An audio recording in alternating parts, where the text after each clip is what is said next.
नमस्कार विद्यार्थ्यांनो, नवीन सत्रात आपले स्वागत आहे।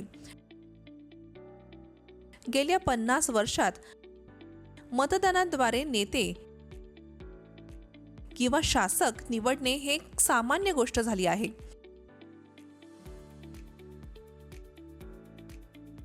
पूर्वी पुरुष कसे शासक बनले,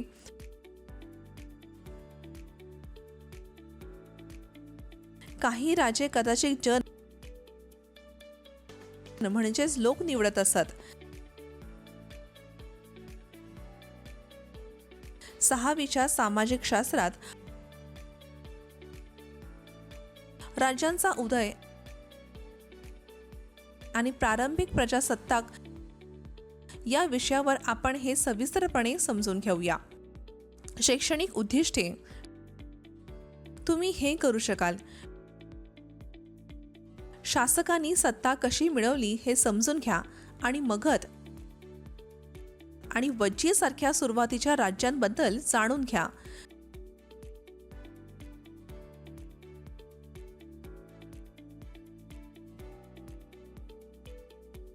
वर्ण व्यवस्था आणि शासनात करांची भूमिका समजून घ्या। प्राचीन भारतातील शेती पद्धतीच्या विकासाचा शोध घ्या।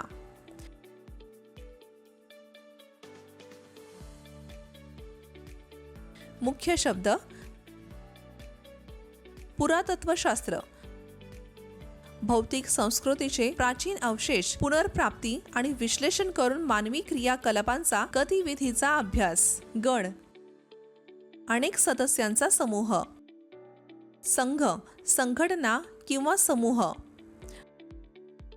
वर्णव्यवस्था: वर्णव्यवस्था ही व्यवसायांवर आधारित एक प्राचीन भारतीय सामाजिक वर्गीकरण व्यवस्था आहे जी समाजाला 4 मुख्य गटांमध्ये विभागते: ब्राह्मण, क्षत्रिय, वैश्य आणि शूद्र।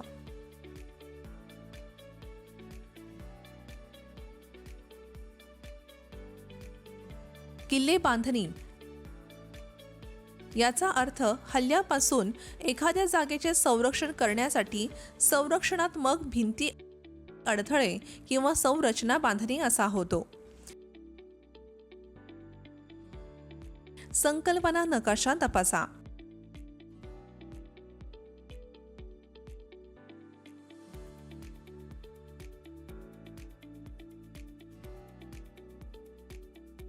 काही पुरुष कसे शासक बनले? सुमारे 3000 वर्षांपूर्वी काही पुरुषांना प्रचंड यज्ञ करून राजे म्हणून ओळखले जात असे।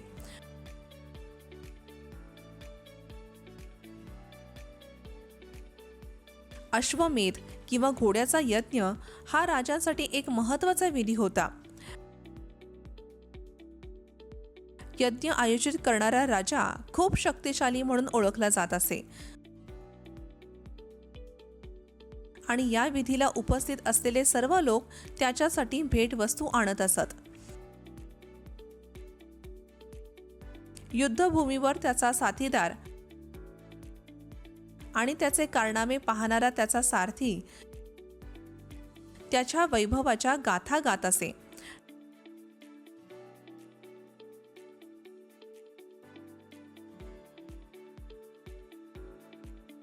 त्याचे नातेवाईक, विशेषतः त्याच्या पत्नी आणि मुलांना विविध प्रकारचे किरकोळ विधी करावे लागत होते। चला वर्णव्यवस्था समजून घेऊया।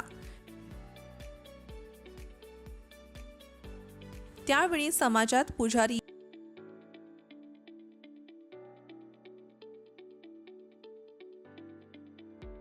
योद्धे, शेतकरी, मेंढपाळ, व्यापारी, कारागीर, कामगार, मासेमार, लोक आणि वनवासी असे अनेक वेगवेगळे गट होते. पुरोहितांनी लोकांना वर्ण नावाच्या 4 गटांमध्ये विभागले.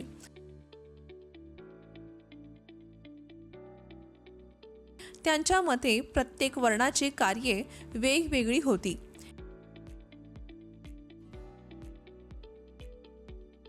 हे गट जन्माच्या आधारावर ठरवले जात होते.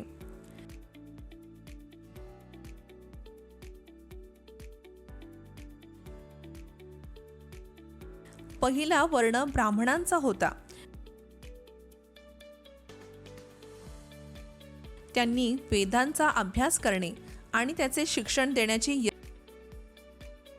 यज्ञ करण्याची आणि भेटवस्तू घेण्याची अपेक्षा होती.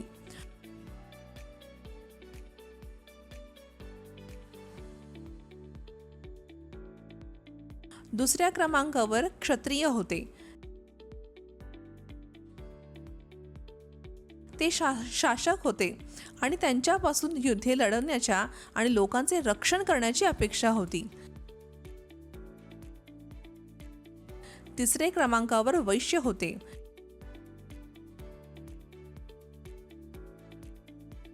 त्यांनी शेतकरी, मेंढपाळ आणि व्यापारी असण्याची अपेक्षा होती.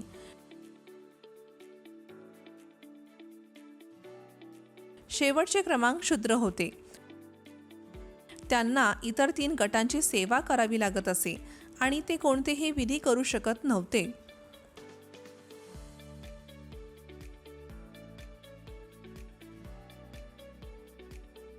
जनपद.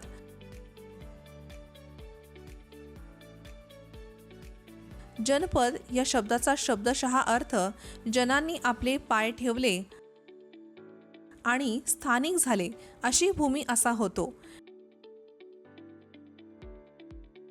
मोठे यज्ञ करणाऱ्या राजांना जनपदाचे राजे म्हणून ओळखले जात असे. पुरातत्वशास्त्रज्ञांना असे आढळून आले की जनपदांमध्ये लोक झोपडपट्ट्यांमध्ये राहत होते आणि गुरेढोरे आणि इतर प्राणी पाळत होते.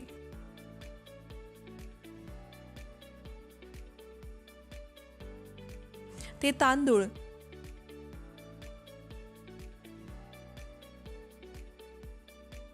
गहू, बार्ली, डाळी, ऊस, तीळ आणि मोहरी अशी विविध पिके घेत असत.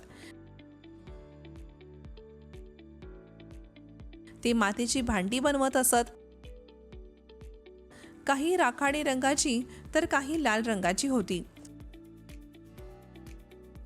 या ठिकाणी आढळणाऱ्या एका विशेष प्रकारच्या मातीच्या भांड्यांना पेंटेड ग्रेव्हियर, रंगवलेली राखाडी भांडी म्हणतात.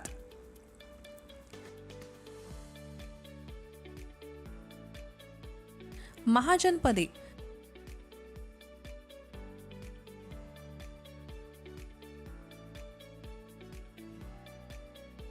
सुमारे 2500 वर्षांपूर्वी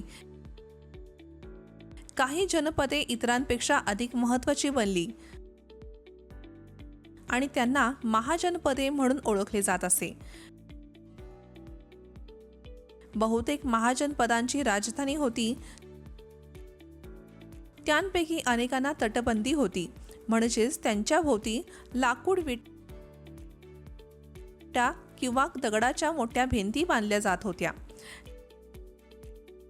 किल्ले कदाचित बांधले गेले असतील कारण लोक इतर राजांना हल्ल्यांना घाबरत होते आणि त्यांना संरक्षणाची आवश्यकता होती.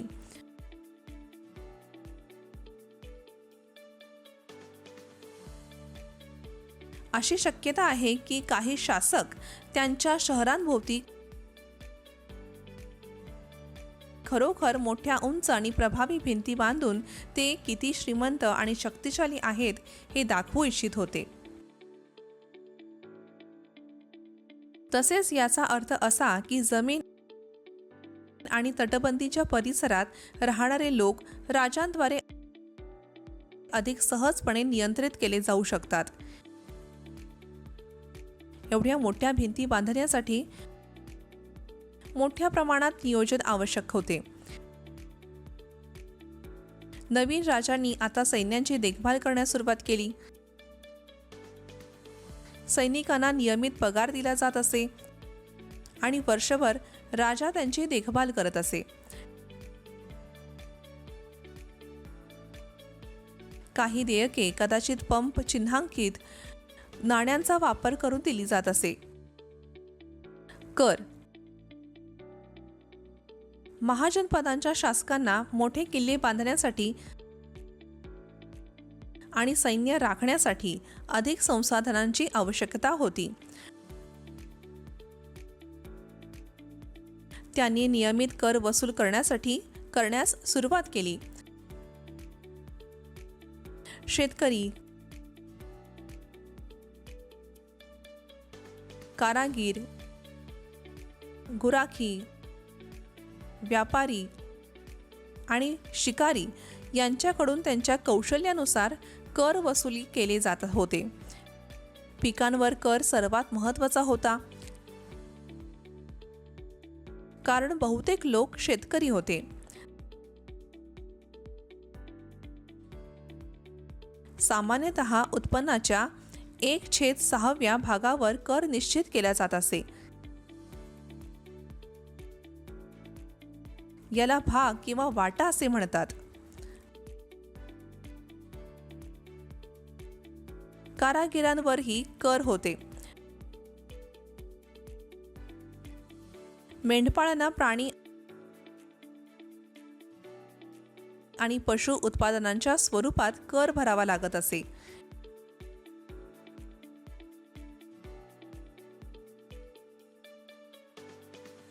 व्यापाराच्या माध्यमातून खरेदी विक्री केल्या जाणाऱ्या वस्तूंवरही कर होते.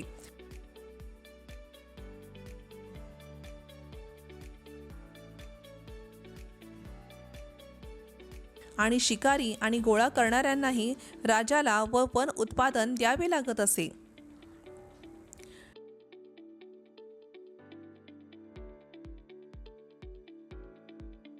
शेतीतील बदल. शेतीमध्ये 2 मोठे बदल झाले. एक, लोखंडी नांगराचा वापर. यामुळे लागवडीखालील क्षेत्र वाढण्यास मदत झाली आणि पीक उत्पादनात वाढ झाली. दुसरे, भाताच्या रोपांची लागवड.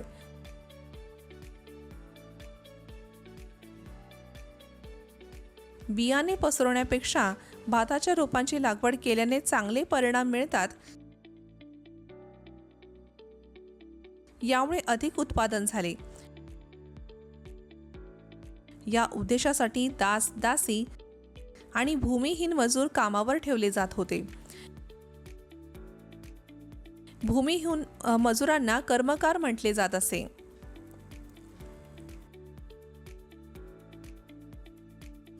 चला, मगध एक शक्तिशाली राज्य बदल बारकाईने पाहूया. सुमारे 200 वर्षात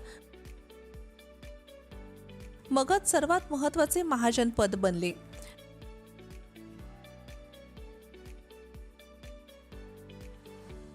गंगा आणि सोन सारख्या अनेक नद्या मगधातून वाहत होत्या, ज्या वाहतूक, पाणी पुरवठा आणि जमीन सुपीक बनवण्यास मदत करत होत्या.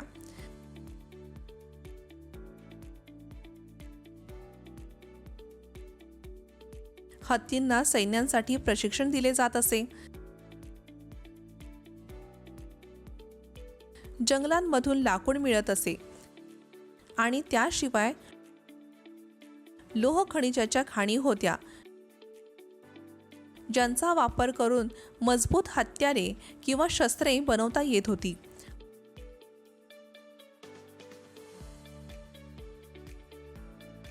मगधचे 2 शक्तिशाली शासक बिंबिसार आणि अजातशत्रू हे होते.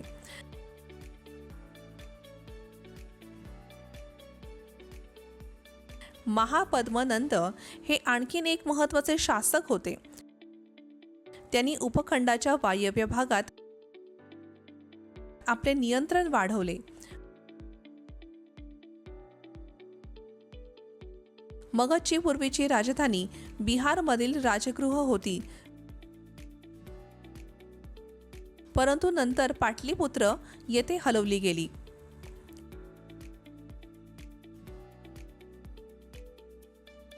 वज्जी एक गण.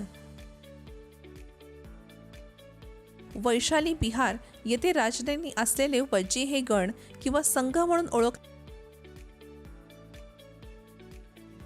जाणाऱ्या वेगवेगळ्या प्रकारच्या सरकारखाली होते. गण किंवा संघात राजा म्हणून ओळखले जाणारे अनेक शासक होते. राजे एकत्र धार्मिक विधी करत असत किंवा सभांमध्ये भेटत असत. महिला, दास आणि कर्मकार या सभांमध्ये सहभागी होऊ शकत नव्हते. बुद्ध आणि महावीर दोघेही गण संघाचे होते.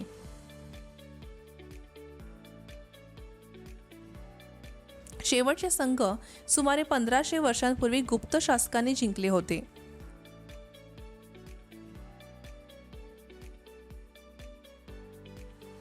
तर या व्हिडिओमध्ये तुम्ही शिकलात की सुरुवातीचे शासक विधी आणि यज्ञामधून कसे उदयास आले आणि समाज वेगवेगळ्या वर्णांमध्ये कसा संघटित झाला.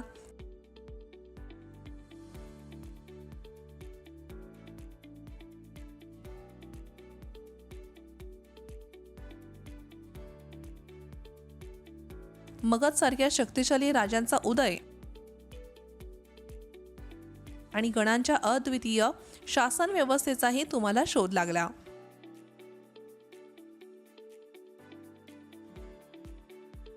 पाहिल्याबद्दल धन्यवाद.